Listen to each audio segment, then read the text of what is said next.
আসসালামু আলাইকুম। সবাইকে কেমন আছেন সবাই? আশা করছি সবাই ভালো আছেন। আলহামদুলিল্লাহ আমিও ভালো আছি। সোনিয়াস ব্লগ চ্যানেলে স্বাগত জানাচ্ছি আজকের পর্বটি দেখার জন্য। আমরা এসেছিলাম আজ রাতে সকালে একটু কিছু খাওয়া-দাওয়া করে কোনাবাড়ি থেকে মাছ কিনবো সেইজন্য। দেখেন আমার এটা কি করে দুষ্টু একটা ছেলে সবসময় দুষ্টামি করতে সে পছন্দ করে। এখানে এই যে কাজটাতে থাবড়াচ্ছিল আর বাবা আবার কোলে নিয়েছিল। আপনাদের ভাইয়া এখানে নিয়েছিল হচ্ছে একটা চিকেন রোল যার দাম নিয়েছিল ৭০ টাকা। কিন্তু আপনাদের ভাইয়া পরে রিভিউ দিল যে চিকেন রোল দাম হিসাবে ছোট এবং টেস্টও বেশি ভালো ছিল না। আর আমি এখানে নিয়েছিলাম কিমা পরোটা যার দাম ছিল ৮০ টাকা। তবে কিমা পরোটা তো অনেক মজা ছিল, ভিতরে কিমা দিয়ে ভরপুর ছিল। এখানে আপনাদের ভাইয়া খেতেই পাচ্ছিল না, এত গরম ছিল।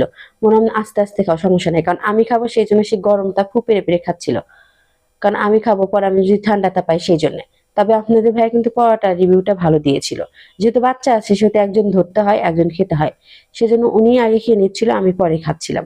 তো আজকের ভিডিওটা এই পর্যন্তই। ভালো থাকবেন সবাই। আল্লাহ হাফেজ।